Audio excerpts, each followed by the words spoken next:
I'm going to give you guys my top 10 winners from this week. Kick it off at number 10, I have TCU. TCU has Damian Bowd withdraw from the NBA draft process, and they also have Rondell Walker transfer from Oklahoma State. Both of these guys, I think, will be impact players on a team that I think will enter the season this upcoming year in the top 10.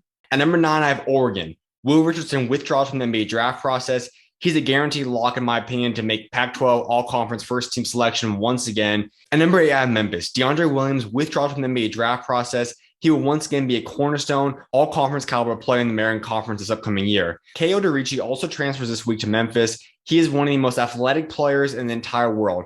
He's going to put on a show and have multiple highlight plays this year. And he also will be an impactful player for this year's Memphis team that I think is just a few pieces away from becoming a top 25 caliber team this year. At number 7 is NC State. TreQuavion Smith withdraws from the NBA draft process, and he's a guy that I would not be shocked to see be drafted in the lottery in the 2023 NBA draft. He's also a player that would not shock me to be the ACC Player of the Year this upcoming season. He's a very, very special player, and for one of the first times in a while, I think that there's a legitimate hype behind NC State heading into this year. At number 6, I have Oral Roberts. Max A. Smith withdraws from the NBA draft process, and they're getting a top 15 caliber player in the entire country heading next season. He's most likely going to win Player of the Year in the Summit League, a spectacular talent that I think we'll have a good chance of seeing once again in March Madness this upcoming year. At number 5, USC.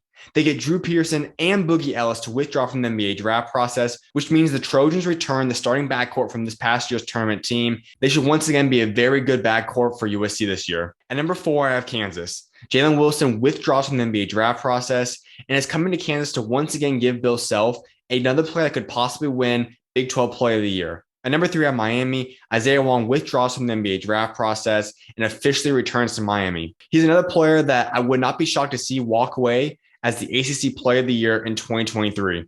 At number 2, I have Houston. Marcus Sasser withdraws from the NBA draft process. They also get Malik Wilson to transfer there from Texas Tech.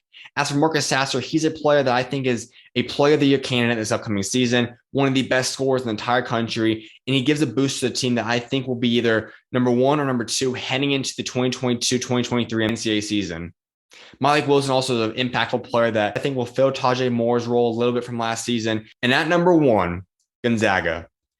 I don't know if you could have a better week than this. They get Drew Timme, Rasir Bolton, Julian Strawther, all to withdraw from the NBA draft process and return to Spokane. And on top of that, then, they get, in my opinion, the number 1 transfer this season, Malachi Smith.